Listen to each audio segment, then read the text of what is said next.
मैदानी भागों में भी अगर किसी कल कल बहती नदी के किनारे कोई छोटा सा गांव हो, आसपास में हरियाली ही हरियाली हो, शाम के समय गाय बकरियों का झुंड इस नदी के किनारे के खाली भागों में छोटी बड़ी झाड़ियों के बीच उगाई घासों को चर रहा हो, गाय रह रहकर रंभा रही हो, बछड़े कुलच्छे भर रहे हो, वहीं कहीं पास में ही एक छोटे से खाली भाग में चरवाहे गुल्ली डंडा या चिक्का कबड्डी आदि खेल रहे हों और छोटी छोटी बातों पर भी तर्क वितर्क करते हुए हंसी मजाक कर रहे हों, पास के ही खेतों में किसान लोग खेतों की निराई गुड़ाई या जुताई कर रहे हों, रह रहकर कहीं सुरती ठोंकने की आवाज आ रही हो तो कोई किसान खेत जोतने के बाद कांधे पर हल उठाए गांव में जाने की तैयारी कर रहा हो, कुछ हंसकर घास से भरे खांची को सर पर उठाए, हाथ में हंसुआ और खुरपी लिए घर की ओर जाने के लिए उतावली दिख रही हो और उसी समय कोई चिंतक वहीं आसपास नजरें गड़ाए यह सब देख रहा हो तो उसे यह सब देखना या महसूस करना किसी स्वर्णिम आनंद से कम नहीं होगा। यह मनोहारी दृश्य उसके लिए सदा अविस्मरणीय होगा।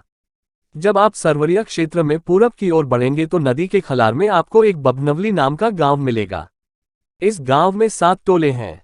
इन्हीं टोलों में से एक टोला है बभन टोला। बभन टोला को आप पास के टोले वाले बभनौती भी कहकर पुकारते हैं, क्योंकि इस टोले पर बसे 22-24 घरों में से 18-20 घर ब्राह्मणों के ही हैं। इस टोले से लगभग 200 मीटर की दूरी पर गंडक बहती है। गांव में कई सारे देवी देवताओं के थान हैं। इन थानों में मुख्य रूप से देह बाबा, बरम बाबा, काली माई, भवानी माई के थान हैं और साथ ही गांव के बाहर नदी के पास एक टिले पर बना छोटा सा शिव मंदिर। अगर कभी आप किसी सुरम्य पर्वतीय क्षेत्र का दर्शन किए हो और उसकी खूबसूरती के कायल हो और उसके बाद मैदानी भाग के इस छोटे से टोले रूपी गांव में जाने को मौका मिल जाए तो हर हालत में यहाँ का सुरम्य वातावरण, गंवई सादगीपूर्ण परिवेश आपको मंत्रमुग्ध कर देगा और आपके मुख से बरबस ही निकल पड़ेगा कि इस भौतिक संसार में अगर कोई अविस्मरणीय मनोहारी स्थल है तो बस वही यही है। एक बार की बात है कि एक विदेशी पर्यटक दल घूमते घामते इस गांव के पास आ पहुंचा। उस दल को यह ग्रामीण परिवेश, प्राकृतिक सौंदर्य इतना पसंद आया कि वे लोग महीनों तक यहीं रह गए। गांव वालों ने उनकी बहुत आवभगत भी की। इस दल में नैन्सी नामक की एक षोडशी भी थी। प्रकृति ने उसके अंग प्रत्यंग में बला की खूबसूरती भर दी थी। उसे जो भी देखता देखता ही रह जाता। नैन्सी बहुत शर्मीले स्वभाव की भी थी और यहाँ तक कि अपने पर्यटक दल के सदस्यों के साथ भी बातें करते समय आंखें नीची रखती थी। नैन्सी की खूबसूरती में उसके दैनिक कार्य 4 चांद लगा देते थे। वह प्रतिदिन समय से जगने के बाद नहा धोकर मंदिर भी जाती थी और गांव के कुछ किशोरों, बच्चों, महिलाओं आदि को मंदिर के प्रांगण में इकट्ठा कर योग आदि के साथ ही अंग्रेजी बोलना भी सिखाती थी। दरअसल नैन्सी को भारतीय संस्कृति से गहरा लगाव था और वह जर्मनी के किसी विश्वविद्यालय से संस्कृत की पढ़ाई भी कर रही थी। नैन्सी को कई सारी भाषाओं पर एकाधिकार था। वह फर्राटेदार तत्समी हिंदी बोलती थी। कभी कभी नैन्सी गांव की महिलाओं को एकत्र कर उन्हें विभिन्न प्रकार की कलाओं में पारंगत करने की कोशिश करती थी। इन महीनों में गांव वालों की चहेती बन गई थी नैन्सी। उसके अपनापन ने पूरे गांव वालों को अपना बना लिया था।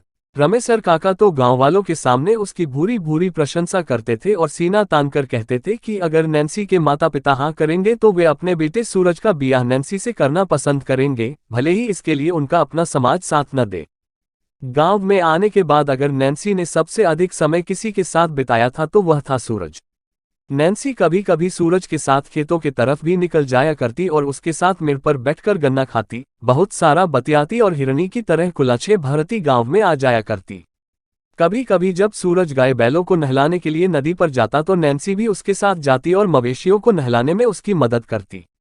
पुआल का लूड़ा बना बनाकर गायों बैलों के शरीर पर मलती, गायों बछड़ों को दुलराती और किसी गाय का पगहा पकड़े कोई विदेशी गीत गुनगुनाते सूरज के साथ लौट आती। कभी कभी किसी बात को लेकर नैन्सी और सूरज लड़ भी जाते, पर यह तकरार बहुत अधिक देर तक उन्हें एक दूसरे से दूर नहीं रख पाती। कहीं न कहीं सूरज और नैन्सी के दिल के किसी कोने में प्रेम अंगड़ाई लेने लगा था, प्रेम की लौ जलने लगी थी, पर वे दोनों अनजान थे इससे। विधि का लिखन कहें या प्रकृति को कोई खेल, लगभग 2-3 महीने के बाद जब वह विदेशी पर्यटक दल उस गांव से विदा लेने लगा तो नैन्सी ने अपने आप को गांव वालों के दिल के इतने करीब पाया कि वह गांव वालों की जिद के आगे नतमस्तक हो गई और अपने साथियों के साथ न जाकर कुछ दिन और गांव वालों के साथ रहने का मन बना लिया। नैन्सी ने जो ही उस गांव में कुछ दिन और रुकने की बात कही, सभी ग्रामवासी प्रफुल्लित मन से मन ही मन उसकी जय जयकार करने लगे। रमेसर काका तो इतने प्रसन्न थे कि उनके आंख के आंसू बहुत चाहने के बाद भी आंखों में रहना उचित नहीं समझे और आंखें भी अब उनको विदा करना ही ठीक समझीं। लोग कुछ समझ पाते इससे पहले ही रमेसर काका दौड़कर नैन्सी को बाहों में भर लिए और अपनी बेटी की विदाई करने वाले बाबुल की तरह अरे मेरी बेटी, कहकर हंसने लगे। नैन्सी भी अपने आप को रोक न सकी और उनसे लिपट कर आंसू बहाने लगी। नैन्सी ने रमेसर काका के घर के सभी कामों में हाथ बटाने के साथ ही गांव वालों को सिखलाना पढ़ाना जारी रखा। धीरे धीरे 10-11 महीने बीत गए और अब नैन्सी पूरी तरह से ग्रामीण किशोरी के रूप में परिणत हो चुकी थी। इन 10-11 महीनों के बीच नैन्सी ने गांव के किशोरों और युवाओं को इतना प्रेरित किया था, इतना उत्साहित किया था कि गांव के लगभग अधिकांश किशोर युवा जो 10वीं और 12वीं आदि पास थे, वे अपनी मेहनत के बल पर सरकारी नौकरियों में चयनित हो गए। रमेसर काका का बेटा सूरज भी एनडीए की परीक्षा उत्तीर्ण कर प्रशिक्षण के लिए पुणे आ गया। अब गांव की तस्वीर एकदम से बदल गई थी। पहले जो गांव की सरलता, सुंदरता व संपन्नता ठंड से कांपती एक चिड़ै की तरह पंख को सिकोड़े हुए थी, वही सरलता, सुंदरता व संपन्नता अब नैन्सी रूपी घाम के लगने से अपना पंख पसार कर उड़ने लगी थी। सूरज का प्रशिक्षण होते ही वह गांव वापस आ गया। उसकी पोस्टिंग एक सेना अधिकारी के रूप में हो चुकी थी। वह 10-15 दिन की छुट्टी बिताने के बाद ज्वाइन करने वाला था। इन 10-15 दिनों में समय ने पूरी तरह से करवट लिया। नैन्सी के यह बताते ही कि वह अनाथ है, उसका इस दुनिया में कोई नहीं है, रमेसर काका ने स्नेहिल हृदय से उसके सर पर हाथ रखा और अपने सूरज से कहा कि बेटा, मेरी एक ही इच्छा है कि नैन्सी को तू अपना ले। सूरज ने रमेसर काका के हाँ में हाँ तो मिलाई पर कहा कि बाबूजी, ज्वाइन करने के बाद मैं पहली छुट्टी में गांव आते ही नैन्सी से ब्याह रचा लूंगा। कहते हैं कि आदमी एक खिलौना है उस शक्ति का, जो अपने मनोरंजन के लिए अपने हिसाब से आदमी के साथ खेलती है। इस खेल में आदमी का बस नहीं चलता, उसे तो बस एक कठपुतली की तरह उस शक्ति के इशारों पर नाचना पड़ता है। वह शक्ति जिसके अदृश्य होकर भी दृश्य होने का भान है, वह कभी कभी कुछ ऐसे खेल कर जाती है कि खिलौना टूटकर बिखर जाता है या उसकी दृश्यता अदृश्यता में परिणत हो जाती है। जी हाँ, परिणीता बनने से पहले ही उस शक्ति ने कुछ ऐसा ही खेल खेला नैन्सी के साथ। ऐसा खेल जो नैन्सी के जीवन में ऐसा भूचाल ला दिया कि वह सदा सदा के लिए अदृश्यता में दृश्य बन गई। हुआ यह था कि सूरज सीमा पर आतंकी गतिविधियों का शिकार हो गया था और उसकी लाश भी शायद आतंकी उठाकर ले गए थे। सेना के कई जवान अधिकारी गायब हो गए थे और 15-20 दिन तक खोज करने के बाद भी जब उनका अता पता नहीं मिला तो सेना ने यह मान लिया था कि वे आतंकी भेद चढ़ गए। नैन्सी, वही नैन्सी जो पहले एक हिरणी की तरह कुलाच्छे भरती रहती थी, अब एक मूर्ति बनकर रह गई थी। खाना पीना सब कुछ त्याग दिया था उसने। गांव वालों ने, रमेसर काका ने उसे बहुत समझाया पर सब कुछ समझकर भी वह एक नासमझ बनी रही। सूनी आंखों से राह निहारती रही, गांव के बाहर पागलों जैसी घूमती रही। एक दिन पता नहीं उसे क्या सूझा कि उसने सरकार को पत्र लिखा, जिसमें उसने लिखा था कि उसका सूरज जिंदा है, वह मरा नहीं है। फिर से अभियान चलाकर उसकी नई सिरे से खोज की जाए, वह जरूर मिल जाएगा। पर सरकार उस पत्र पर कोई कार्रवाई नहीं की क्योंकि वह भी पूरी तरह से मान चुकी थी कि सूरज शहीद हो चुका है। अब नैन्सी के पास खुद कुछ करने के सिवाय और कोई चारा नहीं था। वह हर हालत में सूरज को पाना चाहती थी और उसका दिल यह मानने को कतई तैयार नहीं था कि सूरज अब नहीं रहा।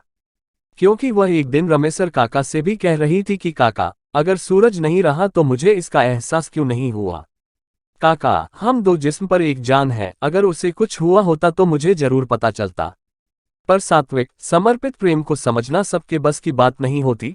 रमेसर काका ने इसे नैन्सी का सूरज के प्रति दीवानगी, पागलपन समझा और बस उसे सांत्वना देकर रह गए। लगभग 1 महीने बीत गए, अब नैन्सी थोड़ी कठोर सी लगने लगी थी। उसके चेहरे पर अजीब से भाव बनते बिगड़ते रहते थे। लोगों को लगता था कि वह थोड़ी सी बावली हो गई है। एक दिन सुबह जब रमेसर काका खेतों से लौटकर घर वापस आए तो नैन्सी घर में न दिखी। दरअसल नैन्सी तो सूरज की खोज में निकल गई थी।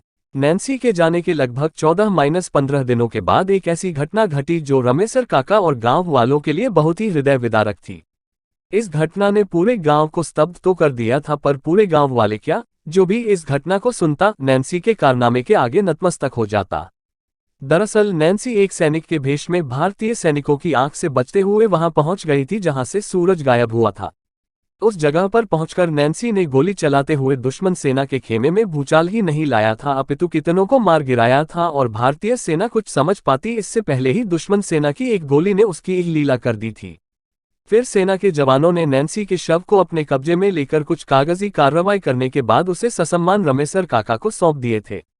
नैन्सी के चले जाने से केवल रमेसर काका का ही घर काटने को नहीं दौड़ता था, अपितु पूरे गांव में शोक की लहर थी। यहाँ तक कि वह ग्रामीण, सात्विक, मनोरम परिवेश अब आग उगलने लगा था। पर समय अच्छे अच्छे घावों को भर देता है।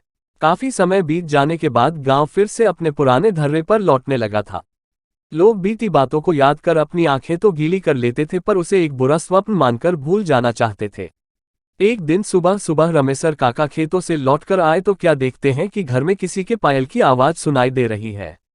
उन्हें बहुत ही कौतूहल हुआ, पर जब वे घर में घुसे तो चूल्हा जलता देख उनके सर की लकीरों के साथ ही पसीने भी उभर आए। जो कुछ भी हो रहा था वह अजीब था और रमेसर काका कुछ समझ नहीं पा रहे थे। तभी उन्हें एक आवाज ने विस्मित कर दिया। जी हाँ, एक महिला आवाज ने। वह सुमधुर आवाज किसी और की नहीं अपितु नैन्सी की ही थी। वह आहिस्ते से बोल रही थी, बाबूजी, डरिए नहीं। मैं नैन्सी। मैं वापस लौट आई हूं और बहुत ही जल्द सूरज को भी वापस लाऊंगी। रमेसर काका के पैर पीछे की ओर मुड़ गए। वे तेजी से घर के बाहर निकले और घर से बाहर निकले ही चिल्लाने लगे। उनकी चिल्लाहट सुनकर गांव के काफी लोग एकत्र हो गए। फिर उन्होंने लोगों के पूछने पर उंगली से घर की ओर इशारा करते हुए कपकपाए आवाज में कहा कि वह लौट आई है। गांव के कुछ लोगों ने हिम्मत करके घर में प्रवेश किया कि आखिर कौन लौट आई है, ऐसा क्या हुआ है कि रमेसर काका एकदम से सहम गए हैं। जब गांव वालों ने घर के अंदर प्रवेश किया तो उन्हें भी किसी के पायल की आवाज सुनाई देने के साथ ही बहुत कुछ ऐसा दिखा, महसूस हुआ जिससे उन्हें भी नैन्सी के लौट आने पर भरोसा हो गया। पर फिर भी वे यह मानने को तैयार नहीं थे, क्योंकि नैन्सी तो मर चुकी थी, वह कैसे आ सकती है। अजीब स्थिति थी। फिर कुछ लोगों ने हिम्मत करके नैन्सी को आवाज लगाई, पर अब तो पायल की आवाज भी गायब हो गई थी। फिर क्या था, कुछ लोगों ने रमेसर काका का पूरा घर छान मारा पर उसे नैन्सी कहीं नहीं मिली। अब तो गांव वाले पूरी तरह से डर गए थे, तो क्या नैन्सी की आत्मा। खैर, उस दिन गांव वालों ने दोपहर में मंदिर पर एकत्र होकर इस पर चर्चा करनी शुरू कर दी। आखिर अगर नैन्सी की आत्मा वापस आ गई है तो अब क्या करना चाहिए। कहीं ऐसा ना हो कि वह हम गांव वालों को परेशान करे।